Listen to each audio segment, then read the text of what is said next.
selanjutnya Ibu maksud dulu ya anak-anak. Ketika nama kalian dipanggil, kan jawabnya hadir dan semangat, gitu ya? Ya, Bu. Oke. Alia, Hadir dan semangat. Azalia, Hadir dan semangat.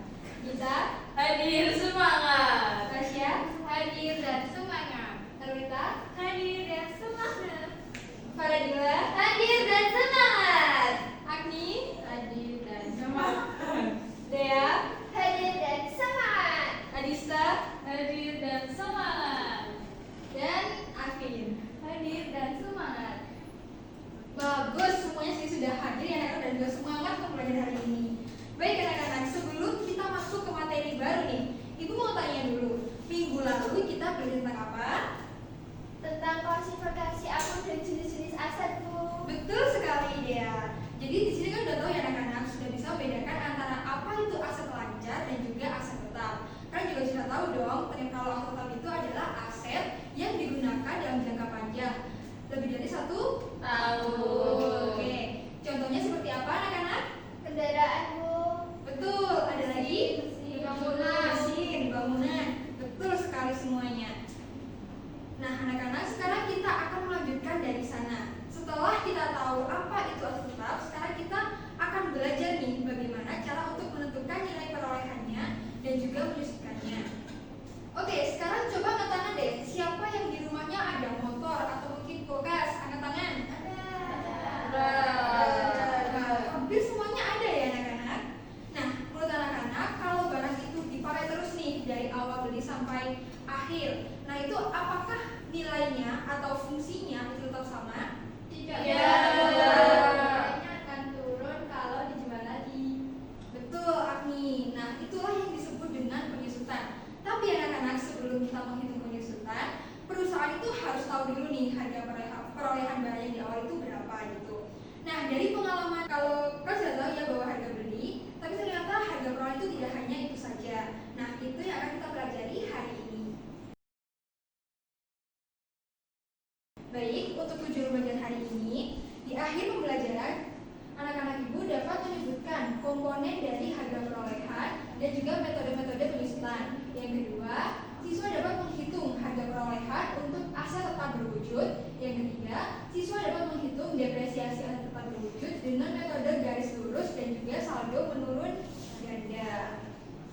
Nah, itu anak-anak untuk tujuan pelajaran hari ini. Baik, selanjutnya di sini Bu ada pretest terlebih dahulu. Nah, di sini nanti akan menjadi dasar kalian untuk menentukan kelompok. Silakan semuanya bisa scan untuk QR-nya. Baik, Ibu tunggu siapa yang belum scan? Saya Oke, langsung dikerjakan. Beres. Waktunya 5 menit ya anak-anak. Pretestnya ini adalah yes or no aja. Jadi ini adalah dasar pengetahuan awal kalian terkait materi ini. Oke, bagus. Semuanya sudah submit ya anak-anak di sini. Nah, selanjutnya Ibu akan menayangkan video terlebih dahulu. Silakan disimak. Silakan disiapkan tentunya anak-anak, kalau ada poin yang penting bisa kalian juga nih mulai dari video ini.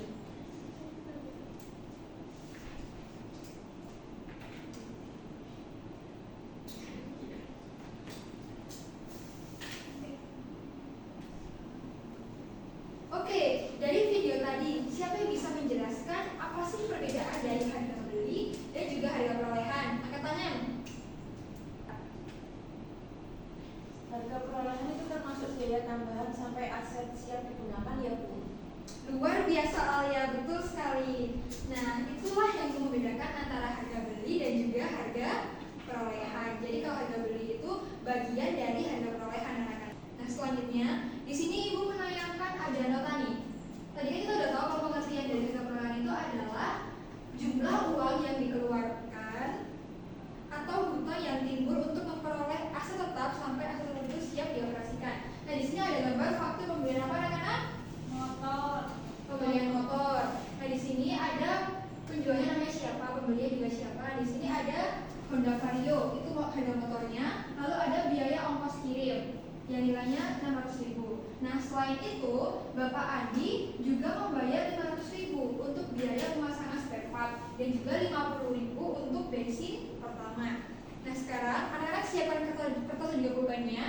Silakan masing-masing individu menghitung kira-kira berapa nih harga perolehannya. Ibu kasih waktu 5 menit aja ya. Iya, Ibu. Silakan bisa ditulis di kertas.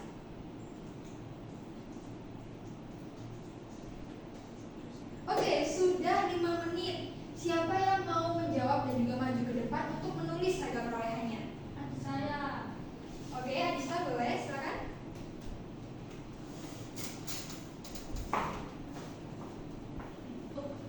Baik, terima kasih Adis. Silakan duduk. Nah, di sini jawab dari Adista itu adalah 27.100 anak-anak. Apa semuanya sama? Sama. Oke, bagus. Mungkin di sini ada yang mau menambahkan apa yang tidak masuk di harga perolehan? Saya, Bu. Ya, silakan Farah. Bensin yang pertama itu tidak termasuk, Bu, karena bensin belum bisa digunakan. Bagus, luar biasa Farah. Jadi kesimpulannya anak-anak, dari harga perolehan itu rumusnya adalah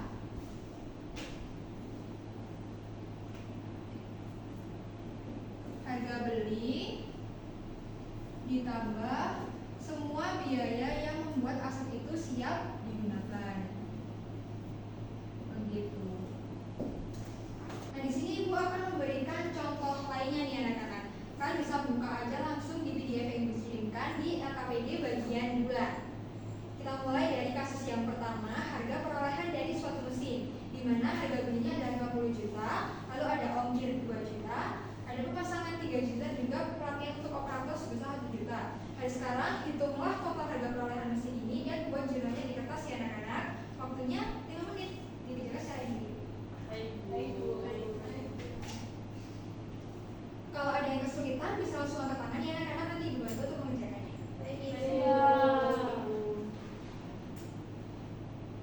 Oke, waktunya habis. Silakan mungkin Azalia bisa dijawab langsung nak. Berapa jawabannya? 66 juta, Bu. Nah, hebat. Sekarang semuanya udah paham ya anak-anak kalau nilai ini tuh bukan asal dari harga beli saja, tapi harga perolehan itu lengkap ya anak-anak. Oke, kalau gitu di sini Ibu akan menunjukkan jurnal dari perolehan aset tetap. Jurnalnya adalah aset tetap di debit, pajak, kas atau hutang usaha, tergantung kan dunia pakai apa. Dan nominalnya di sini kan masih XXX, itu diisi dengan sebesar harga perolehannya ya anak-anak. Oke. Nah, yuk main dulu yuk. Sekarang kita Apa nih, Bu? masuk ke ice breaking ya anak-anak. Karena kan udah bekerja keras tadi, sekarang Ibu mau memberikan explanation singkat. Para siswa.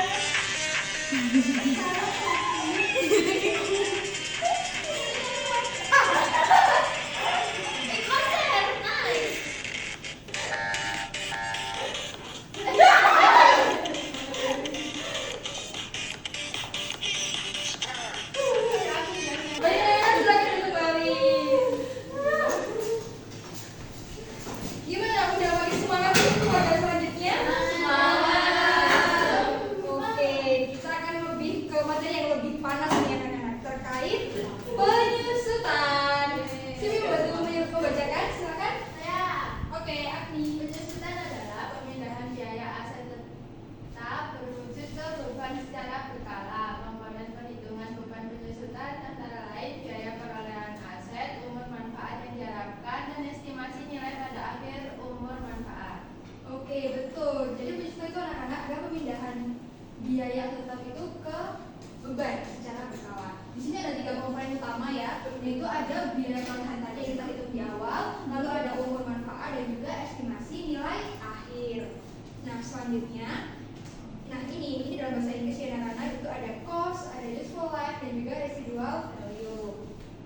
Nah, yang pertama, ada metode garis lurus. Metode garis lurus ini adalah metode yang menyusunkan nilai aset secara merata setiap tahun selama umur manfaatnya, di mana karakteristiknya itu adalah beban penyusunannya itu sama setiap tahun, lalu nilai bunyinya itu juga menurun secara linear. Yang ketiga, cocok untuk aset yang manfaatnya konstan. Yang keempat, tidak menentukan intensitas dari penggunaan. Untuk formulanya, yaitu adalah harga perolehan dikurangi terlebih dahulu dengan nilai residu dibagi dengan umur ekonomis. Ini untuk contohnya, kalau harga perolehannya adalah 6 juta, lalu ada nilai residu sebesar 1 juta, dan juga umur ekonomisnya 5 tahun. Nah, pertama kita kurangkan dulu 6 juta dikurangi dengan 1 juta, hasilnya 5 5 juta. juta. Langsung dibagi dengan 5 tahun, jadinya per tahun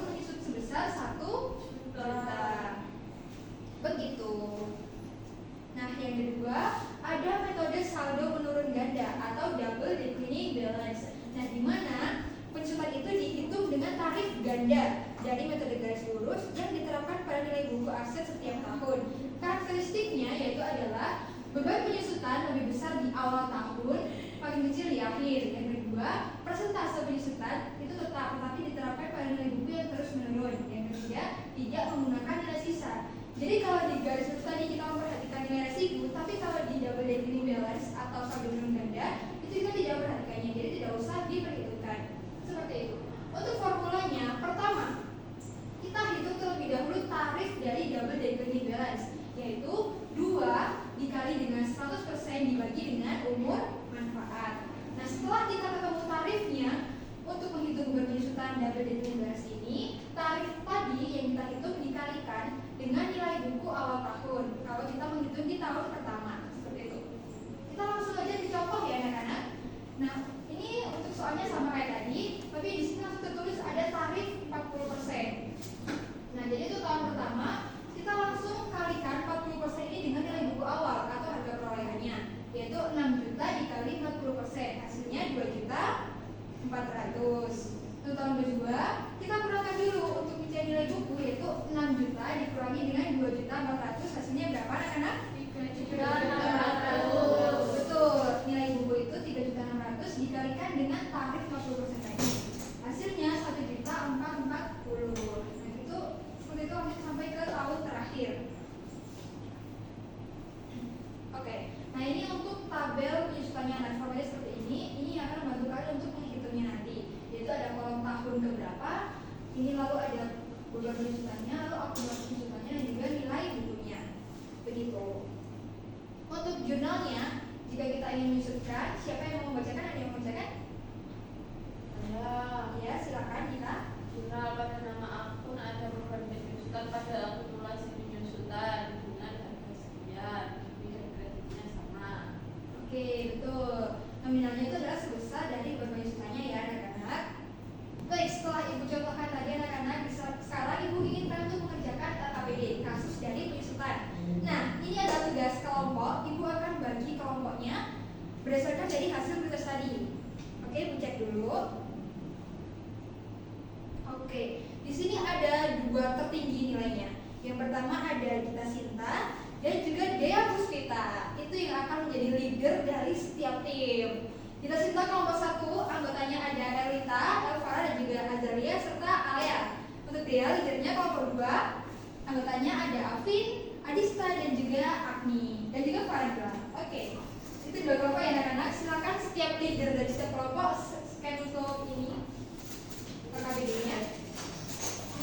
Oke anak-anak, silakan untuk kelompok tiap kelompok. Kelompok 1 dengan leadernya kita menghitung metode garis lurus. Kelompok 2 leadernya Dea menghitung saldo menurun ganda. Oke, untuk pengerjaannya selama 20 menit cukup ya? Cukup. Baik, pengerjaannya bisa kalian lakukan di Excel-nya langsung. Selamat mengerjakan anak-anak.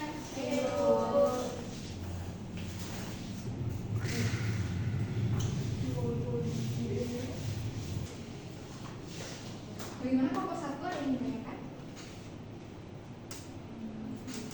Anggapannya udah tahu berapa? Oke, itu sudah berikan ya.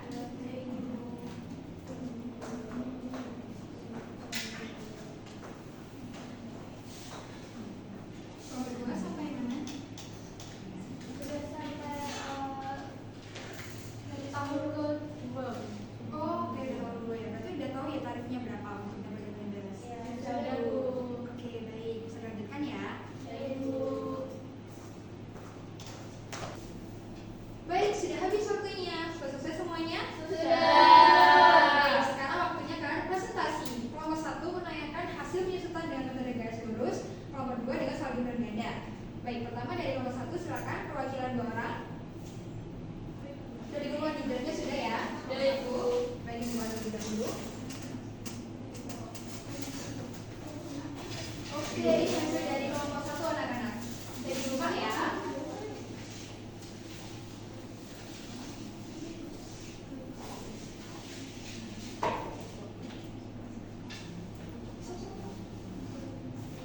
Nah, ini untuk metode garis lurusnya pada tahun pertama itu penyusutannya sebesar 10 juta, kemudian akumulasi penyusutannya juga 10 juta, dan untuk nilai bukunya 45 juta. Itu tahun kedua penyusutannya sama. Untuk penyusutan dari tahun ke-1 sampai ke-5 itu sama 10 juta. Kemudian akumulasi penyusutannya 20, 30, 40, 50 dan nilai bukunya 35, 25, 15 dan 5 juta. Baik, terima kasih kelompok 1. Yang lain apakah sama jawabannya? Sama. Baik, berarti kelompok 1. Selanjutnya, pengerjaan dari kelompok 2. Oke. Kelompok 2 warna ungu ya. Silakan perwakilannya 2 orang bisa maju.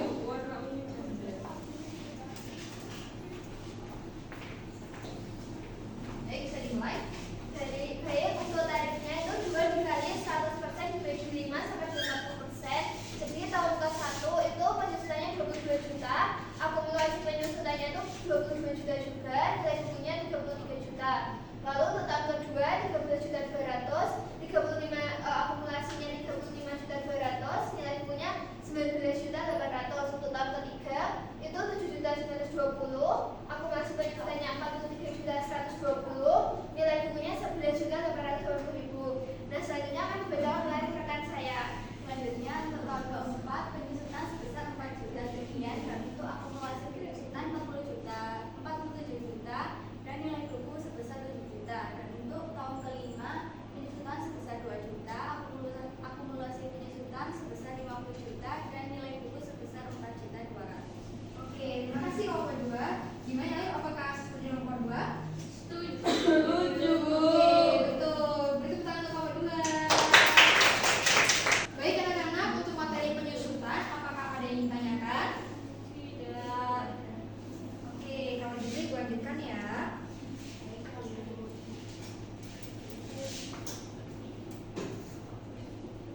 Nah, jadi anak-anak di perusahaan sekarang itu kebanyakan untuk penyusutan itu memang masih menggunakan ada yang manual, ada yang juga online. Tapi lebih sering mereka itu perhitungannya untuk keperluan pajak. Namun untuk pembukuan internalnya mereka biasanya itu menggunakan aplikasi. Salah satunya itu adalah menggunakan Accurate. Nah di sini ibu ingin menunjukkan nih gimana untuk menyusunkan dengan aplikasi Accurate. Silakan disimak ya anak-anak. Nah begitu ya anak-anak. Sekarang kita udah tahu nih bagaimana sistem itu bisa mencatatnya secara otomatis. Hebat bukan? Hebat. Betul. Menurut kalian lebih mudah pakai manual atau otomatis pakai aplikasi? Aplikasi. Nah, oke, tapi ingat ya anak-anak, kalian itu yang menentukan logika di balik angka itu.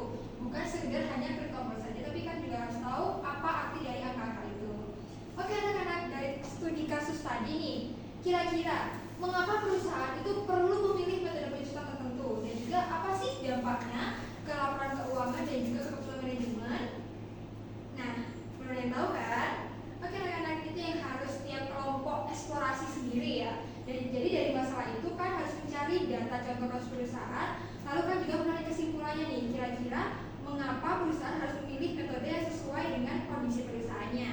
Itu yang akan jadi pembahasan kita di minggu depan. Baik anak-anak, sebelum kita mengakhiri pembelajaran hari ini, silakan kalian buka link yang diberikan ini. Di sini ada post test ya anak-anak. Ini dari Wordwall, bisa di-scan.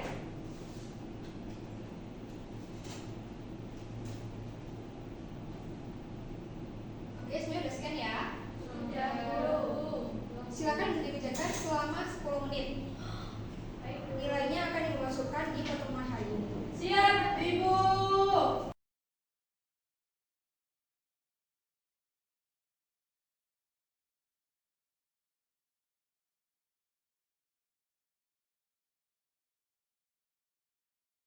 Oke, bagus. Semuanya sudah mengumpulkan. Selanjutnya, ayo kita rangkum dan juga menyimpulkan bersama tentang pembelajaran hari ini. Hari ini kita sudah belajar tentang apa saja? Yang pertama, Kita membahas terkait penyusutan. ada dua metode anak-anak. Sebelum penyusutan kita bahas apa tadi? Komponen harga perolehan. Betul, ada apa saja? Harga beli, pajak. Baik anak-anak, setelah kita menyimpulkan hari ini, itu adalah akhir dari pembelajaran hari ini. Terima kasih atas antusiasnya. Semoga minggu depan kita bisa ketemu lagi ya. Untuk dua orang tercepat dari kuis tadi itu ada Agni Aulia sama Azalia. Beri tepuk tangan untuk Ibu. Selamat, Ibu akan memberikan nilai plus untuk kalian berdua. Baik, kalau tadi kita awali dengan doa, mari kita akhiri juga dengan doa anak-anak. Silakan Ibu Kas Bimbing. Jadi sebelum kita pulang, mari kita berdoa terlebih dahulu. Berdoa dimulai. Berdoa dapat dijadikan. Baik, seperti itu pembelajaran hari ini. Ibu akhiri. Wassalamualaikum warahmatullahi wabarakatuh. Wah.